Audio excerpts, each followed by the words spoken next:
Thanks for coming. We apologize for this late in the day situation, but it's Friday, exams are over, and we can celebrate Terry Sanford, the North Carolina Fund, and the events of the day. My name is Bruce Cunningham. I'm Dean of the Sanford School of Public Policy, and on behalf of the school, I'd like to welcome all of you to the Sanford Distinguished Lecture. The Sanford Distinguished Lecture was endowed by a gift to Duke from the William R. Keenan Jr. Charitable Trust, and its purpose is to invite a distinguished person in public life to deliver a lecture to the Duke University community. Today, I'm particularly pleased to welcome North Carolina Senator Dan Blue, Chair of Duke University's Board of Trustees, as the Terry Sanford Distinguished Lecturer. He is the final Sanford lecturer of our inaugural year as a school, the icing on the cake of several year-long and immediate events, the panels that you've just listened to that highlight Terry's career and many of the issues about which he cared. Dan is the ideal person to present this keynote talk to you today for a number of reasons.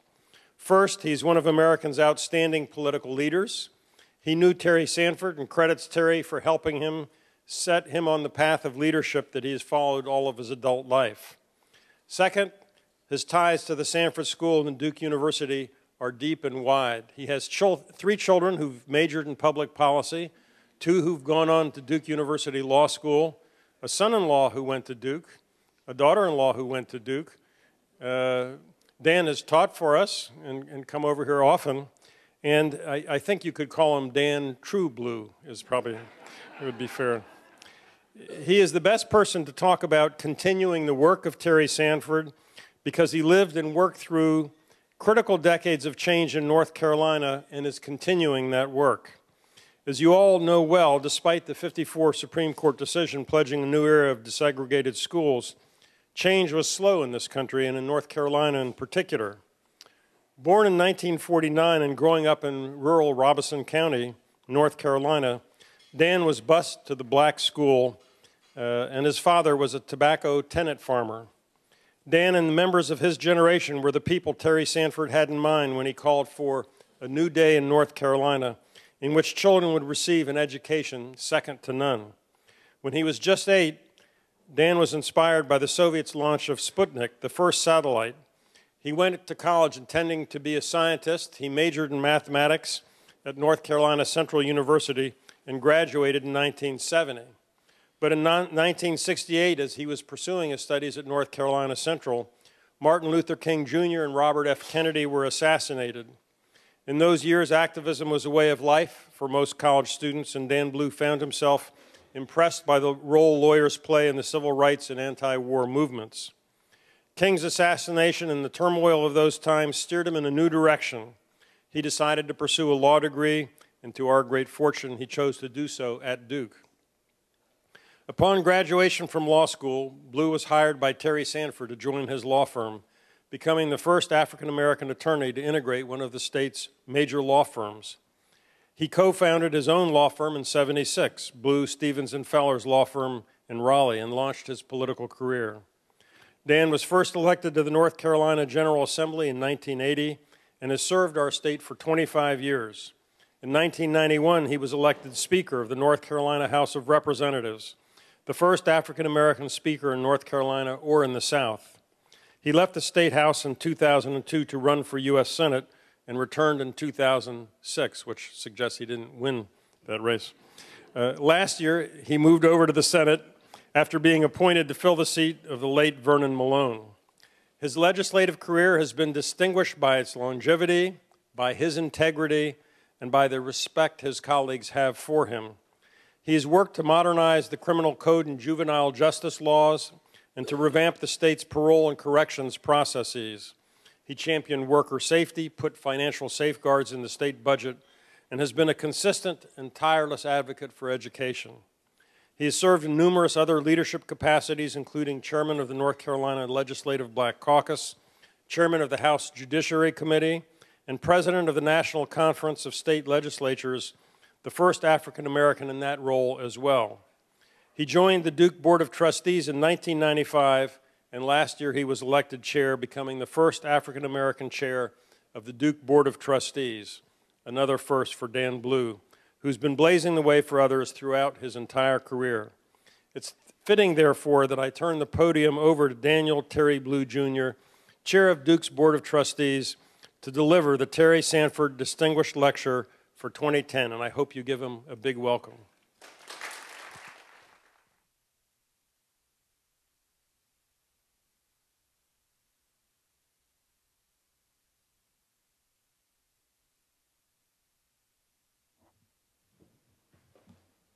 Thank you so much, Bruce, and thank all of you for that warm applause.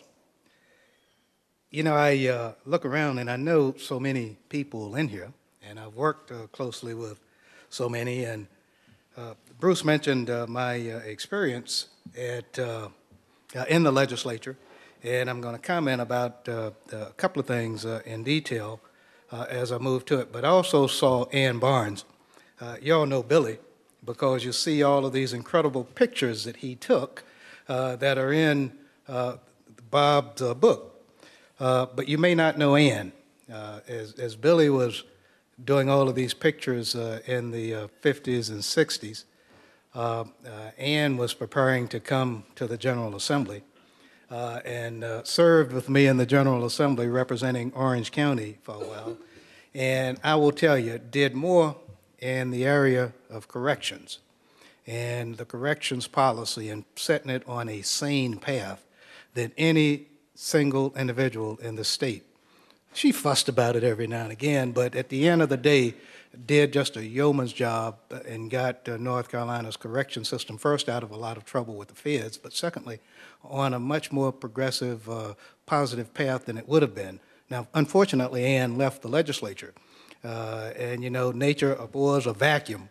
And so upon her leaving, it started back doing some of the crazy things that it had done before she fixed it. But hadn't seen Ann in a long time, and I'm glad to see her. But I'm pleased to be with you this evening. I made brief remarks and did a toast in October as we launched the Terry Sanford School of Public Policy as opposed to the Sanford Institute. And I'm still awed somewhat by Joel Flashman's insightful, I guess, and very thoughtful presentation at that time. But, you know, I'm even more thrilled, and particularly thrilled to be with you this evening at this inaugural series concluding event. As we attempt, I believe, to assess the legacy of Terry Sanford, particularly with regards to the three issues that you've talked about earlier this afternoon, poverty, inequality, and education. In order to do that, I went back, started reading a couple of personally autographed books that Terry had given me over the years, and the one that I settled on, though, was one that had his inaugural address in it. So at noon on Thursday, January 5th, 1961, in Raleigh's Memorial Auditorium, Sanford was sworn in as governor of North Carolina. He began his inaugural address quite interestingly.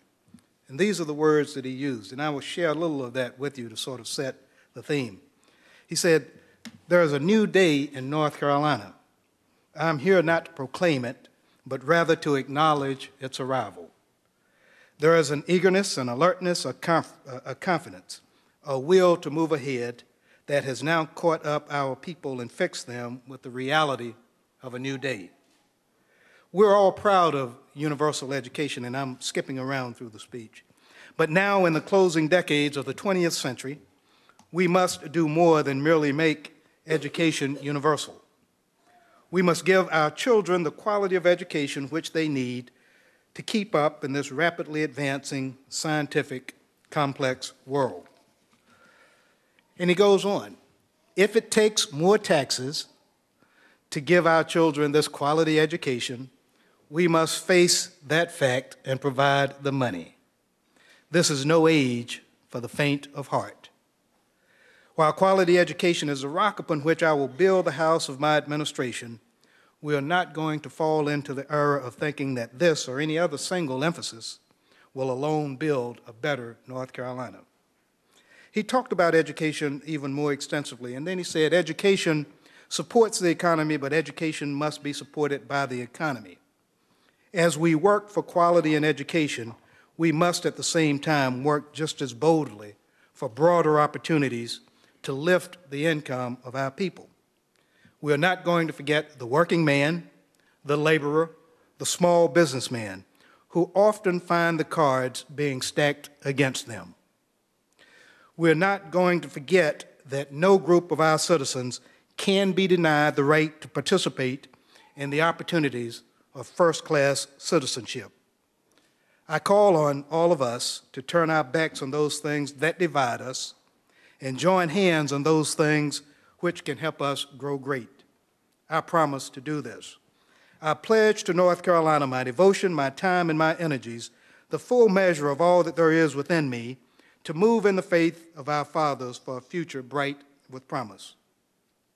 And then he concluded, I call on all citizens to join with me in the audacious adventure of making North Carolina all that it can and ought to be. And so for some strange reason, part of having grown up in rural North Carolina, southeastern North Carolina with the church influence, I decided to choose sort of as a defining theme of this talk, Terry Sanford's outrageous ambition, an audacious adventure in making North Carolina all that it can and ought to be. You know, Terry Sanford's first official act as governor in his comments to the people of North Carolina was to tell them that he intended to launch a new battle against poverty. That's clearly in the speech, that he would build a 4-year administration delivering quality education to all students. All students were getting some kind, but not quality education. And that we would battle inequality by ensuring all citizens' right to participate in the opportunities of first-class citizenship. That's strange stuff for a governor in 1960 in the American South to be saying. Why do I say that? Perhaps context might be helpful in appreciating the breadth of Sanford's invitation on that January noonday in Raleigh, and why he invited us all, whether we were in the 7th grade, as I was, whether we were grown or whether we were just being born, to join in this audacious adventure to make North Carolina all that it can and ought to be.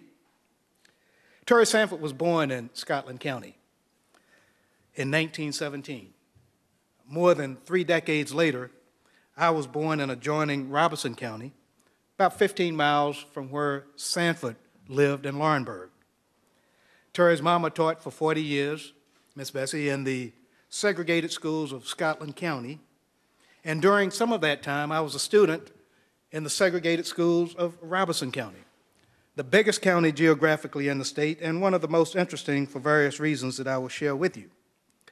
From the time of my birth through the time of his inauguration, up to the time of his inauguration in 1961, Terry Sanford practiced law in a county next door to me, just a little north of Scotland, but north of Robeson, again about 15 miles where I attended the segregated schools of Robeson County. And, you know, there's something I think that Bruce alluded to, and that is that the things that Terry Sanford talked about and the values that he espoused on that day are the things that embody who we were as young North Carolinians and what I think some of us desired to and were able to become. Let me go back briefly to the Robeson County of Terry's birth, the Scotland County, the southeastern North Carolina of his and my birth. As you know, beginning in earnest in the 1880s and 1890s, Jim Crow laws became widespread across the South. These intensified following the Plessy versus Ferguson decision in 1896, declaring separate but equal was okay, and actually stayed in place until the 1960s, although little pieces of it were chipped away in the 1940s and through the early 1950s, with the culmination being in the Brown versus Board of Education decision. Now, The interesting fact is that in our part of the world, where Terry and I hail from, segregation had an even interesting more meaning than what many of you may have come to understand Jim Crow to be. The following letter that I found is very illustrative. And it's a letter from a Mr. N. McGinnis, who was the mayor of Pembroke, North Carolina, a city in Robeson County. And he writes it to the clerk of the Corporation Commission, Secretary of State's office, folk who are in charge of all of the interstate commerce and stuff in the state. And this is what he says to this clerk: "Dear sir, as you requested, please find enclosed the blueprints you sent to the order of the Town Council of Pembroke, North Carolina, herewith enclosed. Upon receipt of the plans, I called the Town Council together to consider the plans, etc., which was done today, and the council instructed me, in the absence of our clerk, to write you and inform that they would not object to the plans as drawn, that they believe the Atlantic Coastline Railroad is trying to do the best they can for us under the circumstances which they have to meet. They also requested me to inform you of their reason for asking for 3 waiting rooms in Pembroke, as was requested, which are that we have 3 races in this part of Robeson County to consider in the matter, vis-a-vis the white, the Negro, and the Cherokee Indian, now the Lumbee Indian. The last name being very much in the majority of the other 2, and they will not go into the Negro waiting room any more than we will, waiting for trains, and they all go into the white waiting room with the whites without being asked there, as they also ride in the white cars with the white people without being asked there, or without being ejected therefrom by the railroad conductors. There is quite a bad feeling existing between them and the whites on this account. There are some of the Indians who are very nice and good people, and there's a large majority of them who are otherwise. The white ladies with the little children along have been forced to choose the outside of their waiting room here on account of conduct of many of these Indians, having to take cold wind and rain, snow, or sleet as a matter of the best choice. Therefore, they will not ask any more than is shown by the plans, as they know that there is no other railroad station in the state with 3 separate waiting rooms. Sincerely, N. McGinnis, Mayor." You see, this strange creature of Jim Crow had created 3 of everything down in our part of the world: 3 separate school systems, 3 water fountains, 3 bathrooms, 3 entrances to stores, 3 sections in theaters, public libraries, and restaurants, if in fact the restaurant was not white only. And of course, this practice perpetuated and exacerbated the inequality, the poverty, and the ignorance in the county. Now, this triracial arrangement carried over to the surrounding counties, because this is a section of the state where the Lumbee live, the biggest Indian tribe east of the Mississippi River. And so, with respect to the public schools, it carried over to the 5 surrounding counties around Robeson. But with respect to other things, it did not. So Robeson was absolutely unique in having 3 of everything. And then the tobacco warehouses, which happened to be the center of commerce in that county, there were 4 of everything, because there was colored, there was white, there was Indian, and then there was other, because there was a heavy Middle Eastern presence in the county buying tobacco on the tobacco markets. And so they had to figure out where to go to in this mishmash of things in the 1950s and even early 1960s. You know, very little had changed in those 5 or 6 counties from 1917 to 1949, and very little has changed since. Those counties consistently rank among the bottom 10 counties in North Carolina in income, in education, and in negative indexes. They have strived to do better, but you know, it's an interesting thing that we look at. Again, in thinking about these comments, I went back and was reminded of many things that I knew that I had sort of forgotten, but an interesting thing that I try to juxtapose to Terry's taking his oath was a case that developed in Monroe, North Carolina in 1958. just to show you the depths to which this system permeated all of North Carolina. Two little black boys, 1 7 and 1 9, decided, I don't know how they got together, that they were going to play with a little white girl who was the same age. And they played some kissing game, very innocent game. That's exactly what it was, a kissing game. And at some point later on, the little girl kissed one of the boys, and later on told her mother. That stirred up a lot of things. The two little boys were sent to the reformatory for kissing the little girl, again, no harm, and stayed in the reformatory for 6 months. But because of international pressure and national pressure, ultimately the governor at that time let them out of the reformatory, and they went on to live their life. But it's how things managed to tie together. It gave rise to a person in North Carolina named Robert Williams, who then became a very fierce organizer, was in the local NAACP and was kicked out, and went to Cuba and stayed with Castro for a while. And Castro, sometime in the 60s, decided that he couldn't keep him there anymore and was fishing around the world trying to find somebody who would take him. Khrushchev would not take him. He couldn't go to the liberating African countries, so he ended up in China with Mao Zedong. 30 years later, I'm leading a delegation in China, and this lady who's heading the organization, Chinese CIA, I'm sure, but who was leading us around, one of them, decided to team up with me. And I couldn't understand why she was leading the group of Chinese who were basically responsible for us. And she started a conversation. She said, "You're from North Carolina." I said, "That's right." "Do you know where Monroe, North Carolina is?" I said, "As a matter of fact, I do." She said, "Well, in the 1960s, there was this fella who had been mistreated in North Carolina because of all of the weird policies that they had going on down there and discriminating against people. And Chairman Mao asked me to take him in. And he and his wife lived with me for many, many years. Their children grew up. And by that time, Robert Williams had come back to back to Michigan, back to the United States, and ultimately died. But it's strange, the perception that somebody all the way across the other side of the world had about North Carolina and the little town of Monroe because of an incident that had happened in 1958 in this period that I'm talking about.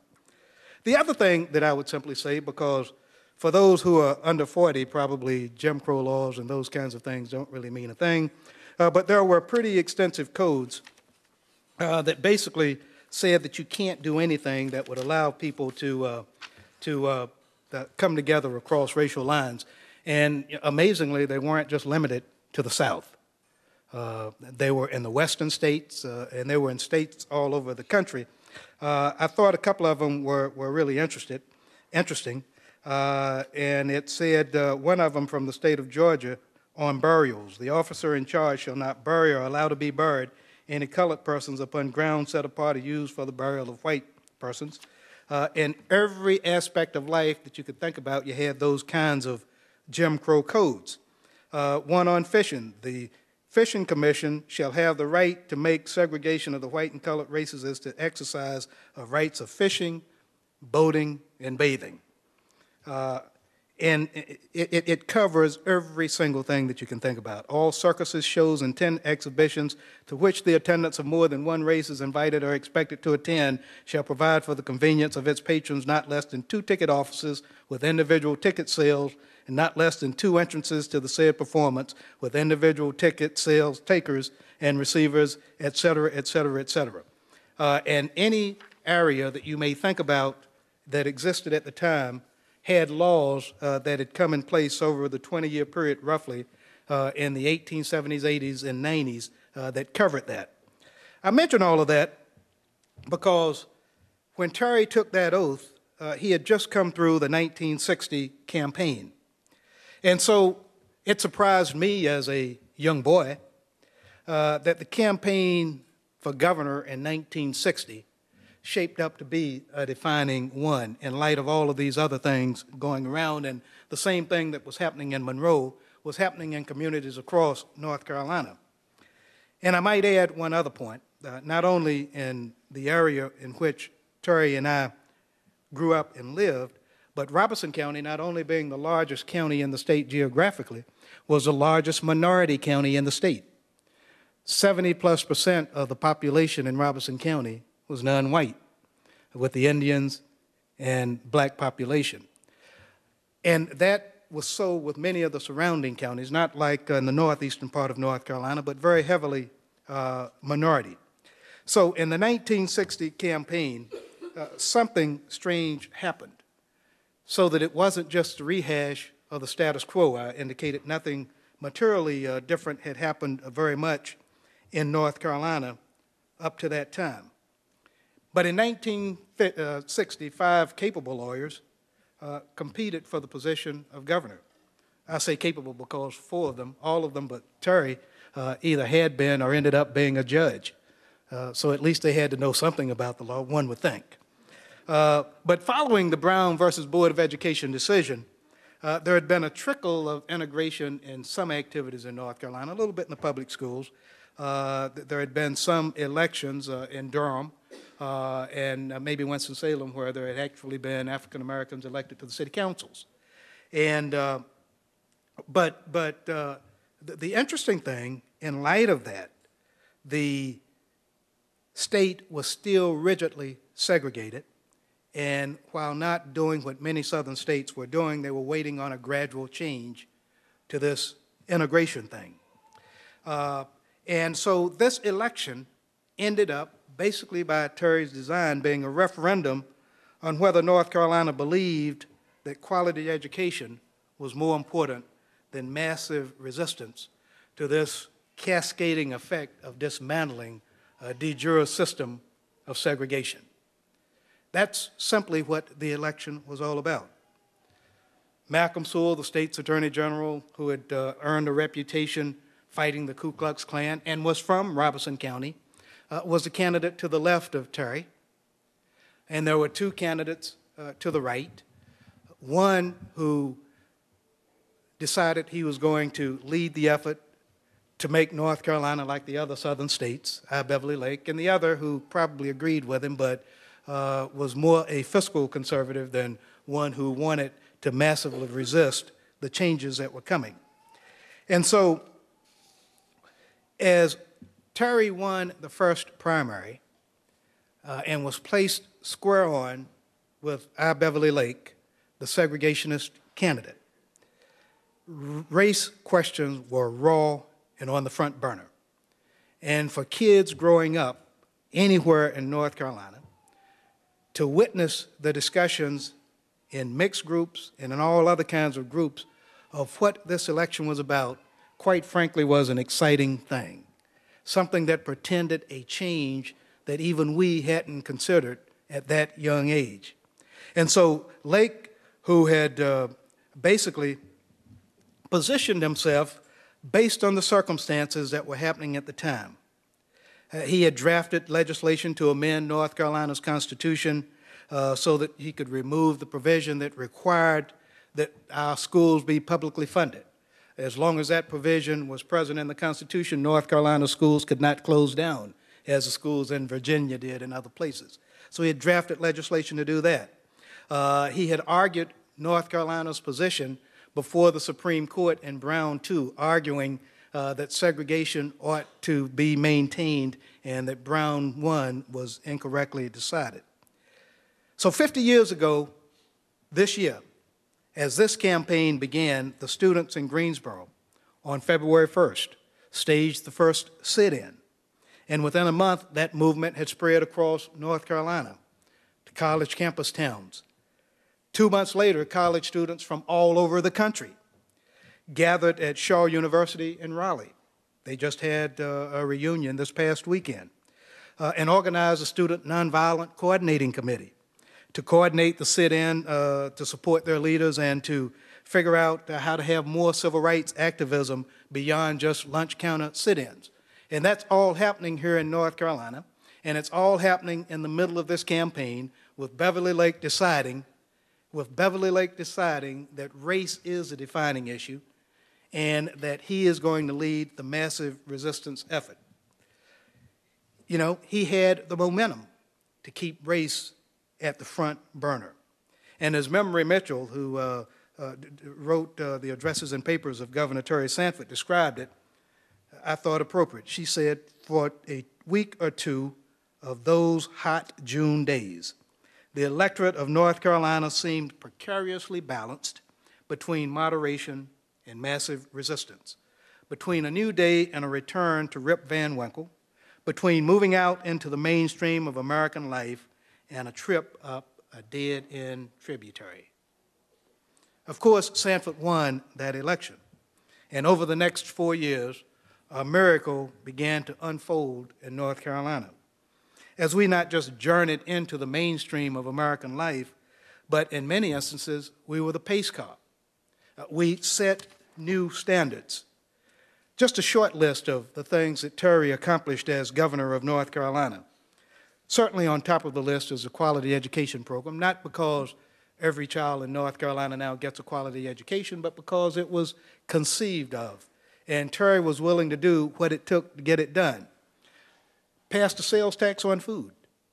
Not popular, and I don't know too many politicians nowadays who would vote to do that. But he passed it, and I thought that as you look at the establishment of the North Carolina Fund, which you've talked about this afternoon, something in the first time to address poverty in all of its many wicked dimensions, and to set a model for national legislation to do that. But he went further than that during that time. Although I mentioned the things that were beginning in North Carolina with student unrest and everything, North Carolina was a state in the South that was sane throughout the period of civil rights for the most part. And part of that is because Terry believed in appointing groups with his Good Neighbor Council and others that promoted the encouragement of peaceful and progressive race relations based on decency and democracy. This in a state that's just on the brink of what I described to you a few minutes ago. Terry led the country in his drive for new industry, bringing the jobs to North Carolina that he had promised, a record number of jobs, again, leading the country. For the first time in the 20th century, North Carolina seriously wrestled with court reform to get it off of the back roads and the justices of the peace where justice was available to those who had the money to pay for it before it went to court. He created perhaps the best community college system in the country. The School of the Arts, celebrating the opening of a new art museum in Raleigh this weekend, one that is in a class by itself. No one could compete with Terry Sanford in his sense of the cultural importance of so many things in this state. The School of the Arts still excels in what it does and was the first one like it by a state in the country. He did some other interesting things. I mentioned Ann Barnes and what she had done in corrections. Terry released labor leaders, and this was a state that does not have a very rosy picture in its dealings with organized labor. Terry released labor leaders from prison when he determined that they had been convicted under dubious circumstances. Know of no governor in this state who would wade into those waters like that, but more importantly, he created prison policies that led to a decreasing prison population.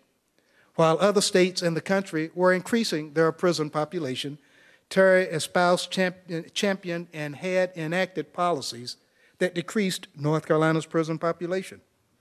He increased public school funding by 70%. He did something else. I saw Betsy Sanford in here earlier.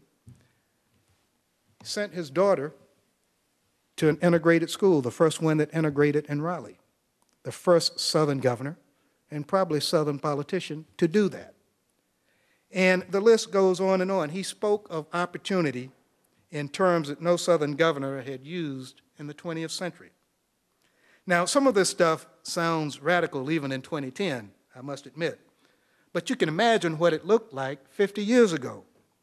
In repealing the food tax exemption, I was encouraged by something that was in one of Terry's conferences with some of the legislators, because he displayed a tenacity that was so characteristic of him, and I think one of that a true leader displays. He borrowed the words from a certain hymn, he said, as he sat down, and he said, you know, as he was convincing this legislator, grant us wisdom, grant us courage for the facing of this hour. You know, some of you know that hymn, as he invoked deity and all of that to get his point across. But you know, those 4 years went by. Terry Sanford's term ended, and although Sanford did a great job, there are still problems and challenges remaining. Sanford issued a statement on July 7, 1964, reacting to President Johnson's signing of the Civil Rights Act just a few days before. It was quite similar to an address that he had given on January 18, 1963, to the North Carolina Press Association, well before Johnson signed this law. And it was observing the 100th anniversary of the Emancipation Proclamation.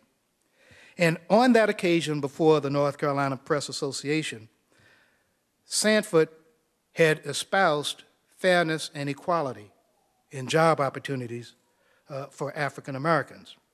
But as part of the statement that Sanford made on July 7, 1964, he said that now is not the time merely to look back to freedom, but forward to the fulfillment of its meaning.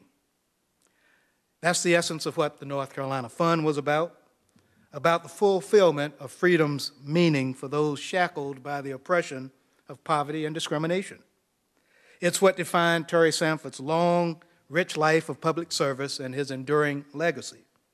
That struggle that continues today for that fulfillment of freedom's meaning, and rightfully titled To Right These Wrongs. And many of the wrongs are still with us. Sanford added in that 1964 speech, again, part of what he had said more than a year earlier, and I might add that he said it 6 months after George Wallace said segregation now, segregation tomorrow, segregation forever, and then commenced to shut down schools and stand in schoolhouse doors. But Sanford said, despite great progress, the Negro's opportunity to obtain a good job has not been achieved in most cases across the country. My friends, we've made phenomenal progress in the state of North Carolina since Terry Sanford won the governorship. We've grown our cities and our towns, and we've watched them prosper. Political opportunity abounds. Political office holders more closely resemble the demographics of the state. Along with dueling banjos, we now have string ensembles. Our state university and community college systems thrive. Many of Terry's initiatives took root and grew. At times, progressive waves of politics wash ashore, all connected back to Terry Sanford. And progressive politicians took cues from Terry, Jim Hunt, and others, and provided good leadership for long periods during the end of the last century. But despite phenomenal progress in the last 46 years, the opportunities of many Americans to obtain a good job still has not been achieved. As we stand here this evening, 40 million Americans still live in poverty. That is, their income falls below the poverty line. But millions more of Americans also are poor. Making a few dollars more than the federal poverty wage removes you from the poverty calculations, but it does not lift you from poverty and end the daily struggles for food, shelter, and clothing. The nation's overall poverty rate in 2008 was 13.2%. The poverty rate for white Americans was 8.6%. For African Americans, it was almost 25%. In modern America, 8.6 is unacceptable. 25% cripples a nation. 46 years after the law finally guaranteed basic civil rights to African Americans, 1 in 4 is still trapped in poverty's devastating web. 1 in 10 white Americans is not covered by health insurance, or was not covered by health insurance, and 1 in 5 African Americans still lives uninsured. Sanford was the first modern education governor, and he knew that education was a vital part of fulfilling freedom's meaning. That work, too, has been a struggle. A third of the students in North Carolina who began the 9th grade will not receive a high school diploma 4 years later. That's shocking enough. Then consider that only 1/2 of the African American males who enter the 9th grade will march across the stage at graduation 4 years later. We know how that story often ends. One study found that nearly 60% of black male high school dropouts born in the late 1960s were imprisoned at least once before they were 40 years old. You know, an interesting story about Terry that I'll share with you. Back in 1994, Terry Sanford, Jim Hunt, and I were getting ready to do a program with Charlie Rose for his PBS program. And I came in, and Terry was there, and he was chewing on Jim Hunt pretty hard, and right after we were doing the crime session. And he said, you know, I've been looking at these statistics. There is no excuse for you letting this continue. You got to do something. You are the governor, and you cannot explain how all of these black boys are ended up in prison and then start advocating that we ought to have a special session on crime. And I thought it was very interesting, the fervor with which one governor attacked another, and I sort of sat on the sidelines and watched. But you know, but in addition to that, we're also operating under a court order now with no real teeth, the Leandro decision, that calls on us to provide a quality education to all of the children in North Carolina. We're not doing it. And so we are failing miserably where Terry would have us succeed. But you know, race and poverty are not distant cousins. They're brothers and sisters. Terry Sanford knew that, having come from our part of the state. He started doing something about it by the time he created the North Carolina Fund. And he knew how closely poverty and education are intertwined also, because education is a vital component of fighting poverty. And he led us to aspire toward a quality education for all. But the ravages of poverty make education more difficult, a point that seems lost on too many of us political leaders today. You know, anti-poverty programs are education reforms in the final sense. Helping families who are poor helps poor children achieve. Whether that help is an assisting self-help credit union and others who are doing similar things to make housing available to families who otherwise couldn't afford it, and to make home ownership stable. Whether it's to community development corporations that tackle issues of poverty and show people new skills and align micro loans to get businesses started. Or whether it's Smart Start, Head Start, and preparing kids to begin school excited and equipped to learn. All of these are programs worth our time. A Pell Institute report in 2007 found that out of every 100 poor students, 69 will graduate from high school. And 40 of those 69 will go to college. But only 12 of them will have a college degree by the time they're 24 years old. In upper income families, 73 out of every 100 students will graduate from college. 73 versus 12. A study by the National Center for Education Statistics tracked a group of students in the 8th grade in 1988 and divided them into different groups based on their math scores and their family income. And this was interesting. The study found that the students in the top 25% of family incomes that scored in the lowest 25% on the math test were more likely to graduate from college than the students who scored in the top 25% in the math scores, but came from the bottom 25% income status in this country. That's a shocking figure, my friends. In other words, the higher percentage of the lowest performing wealthy students graduated from college than the highest performing poor students. The inescapable conclusion is that poverty not only matters in how well a student performs in school, it adds huge barriers for the poor students who, against all odds, manage to do well. We have to remove those barriers. That's where we are today in the area most important to Terry. Despite the progress made because of Terry Sanford, too many of us have failed to live up to the legacy he left us. Think briefly about what has happened since Sanford hailed the passage of this Civil Rights Act and reminded us to look forward to a fulfillment of freedom. And the Voting Rights Act came just a year later, finally granting millions of people the right to participate in the democracy the Constitution guaranteed, but that had been denied since the Reconstruction era. And, at least in the eyes of the law, the legislation that ended Jim Crow. That law changed our political system and prompted a backlash that Lyndon Johnson said would linger for 40 years.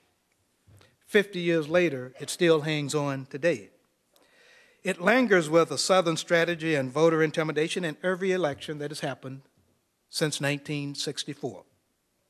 President Johnson launched his Great Society with Medicare and Medicaid as centerpieces to provide a basic health care safety net for senior citizens and the poor.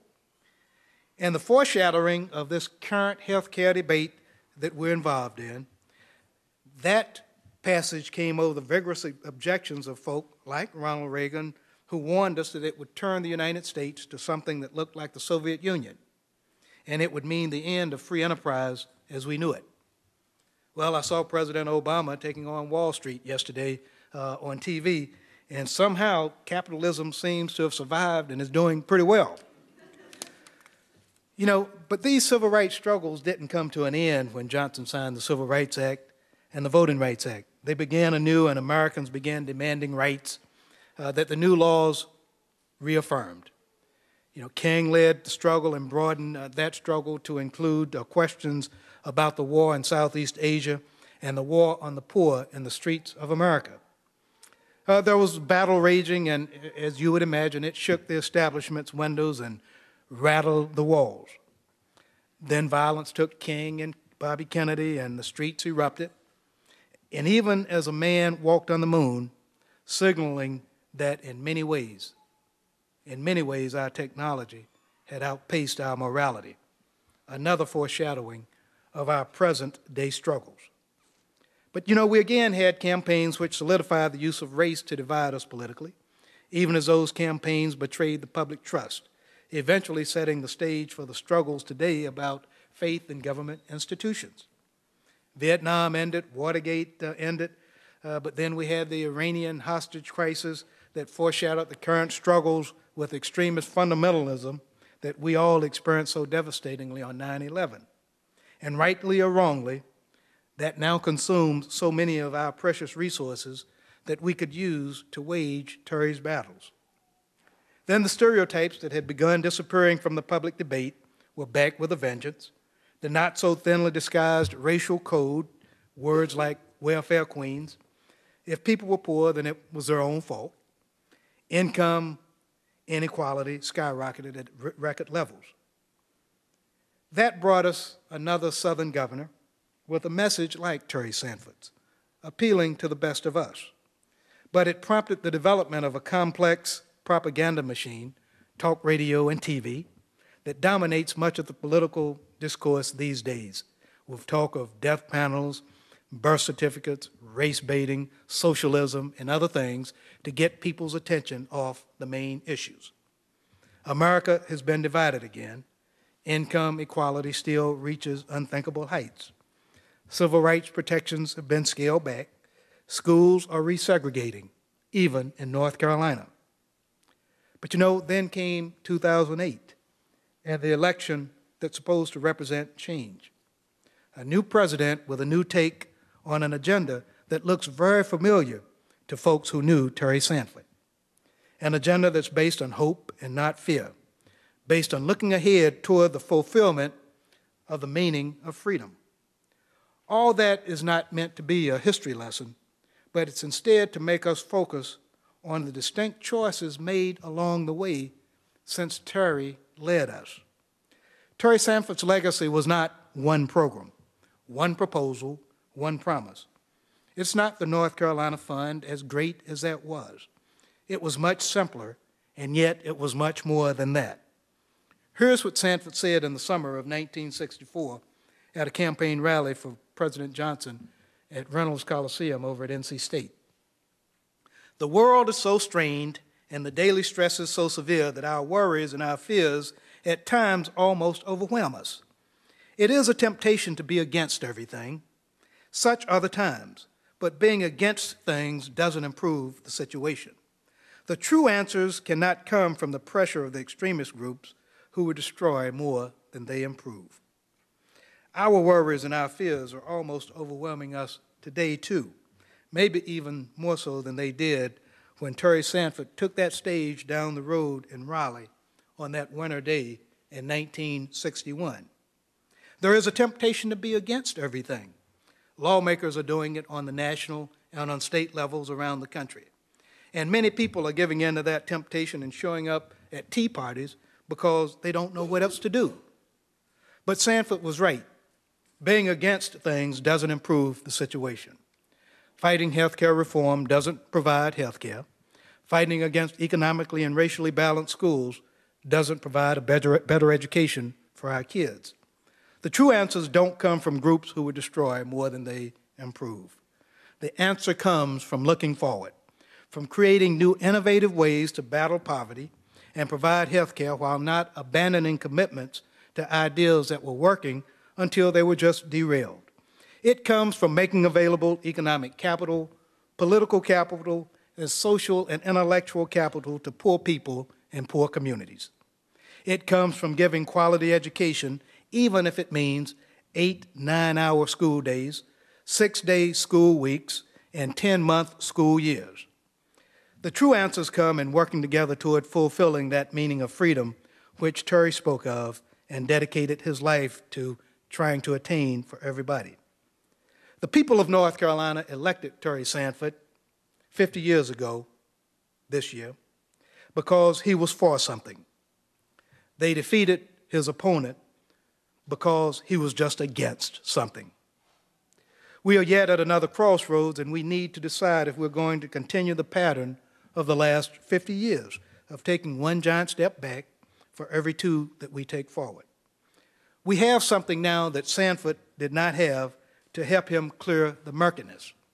We now have the Sanford School to help address these issues and give us a clear sign of how we ought to go. So as we bring this inaugural event to a close, let us choose more progress, not less. Let us choose not only to recognize and celebrate the legacy of Terry Sanford, but to honor it by living up to his dream and vision and commitment to make this a better state and a better country for all its people. Let us dare to possess Terry Sanford's outrageous ambition and continue an audacious adventure to make North Carolina all it can and ought to be. Thank you so much.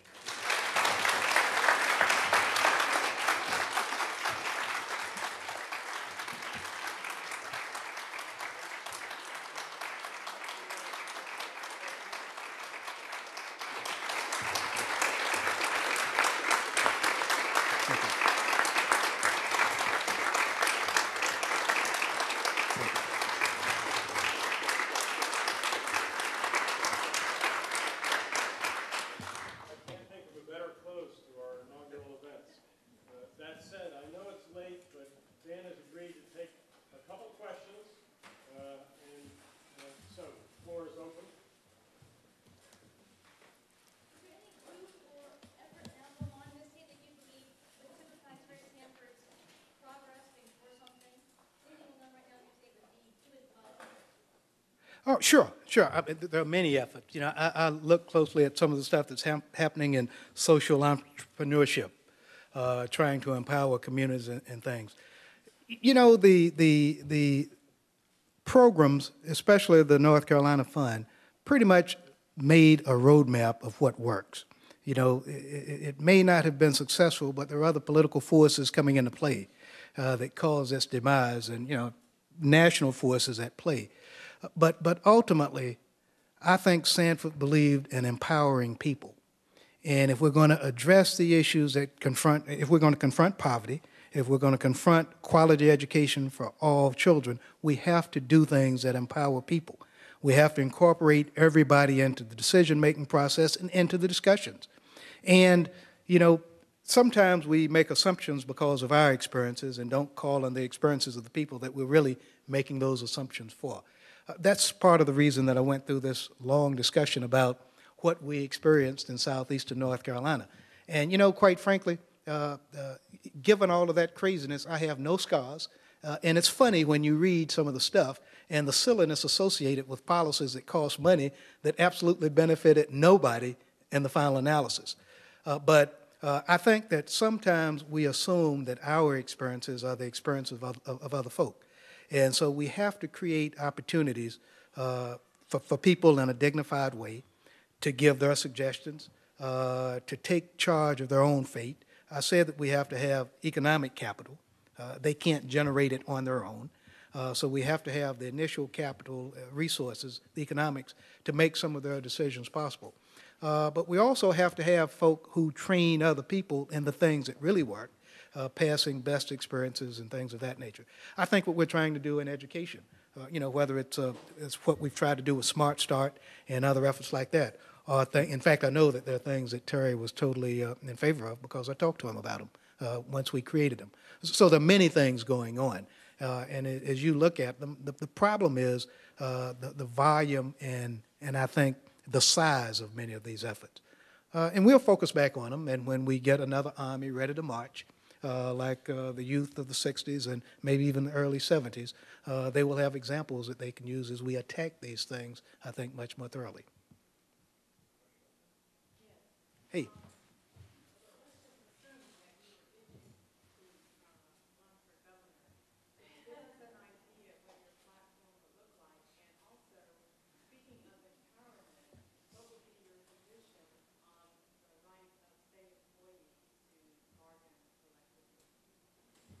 Oh, I'm not afraid to answer the latter, by the way. I sponsored legislation to allow public employees to collective bargain. Of course, the First Amendment prohibits prohibits any state from keeping people from organizing, right of association. In fact, that case was decided in North Carolina. You know, I mentioned 1958 as a time, but it was in the late 1950s, either 57 or 58, that North Carolina decided not to let public employees collectively bargain because a state senator got mad with the police department down in Charlotte and decided that he didn't want them to organize. And as a result, given North Carolina's labor history, especially in the 20s and 30s, in the textile industry, a lot of the elected the representatives and senators felt that it was a good idea to spread it statewide. North Carolina is one of 3 or 4 states in the country that does not allow public employees to collectively bargain. It's ridiculous.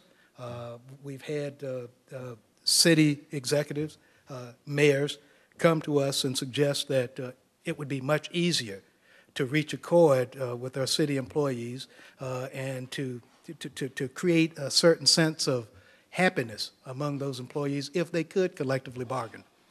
You know, clearly with public employees, you'd have anti-strike provisions in any legislation. But certainly they ought to be able to come together to talk about what is for the benefit of the masses of public workers. What would my platform look like if I were to run for governor?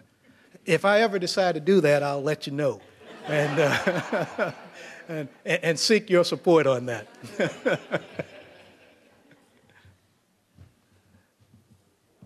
Bruce, I'll tell you one thing. My son and daughter-in-law are back there, and I told them they had to be totally quiet if they were going to come. And they have adhered to that. Both of them are public policy students and spend a lot of time here. But so they've done that, so I'll reward them publicly by saying that.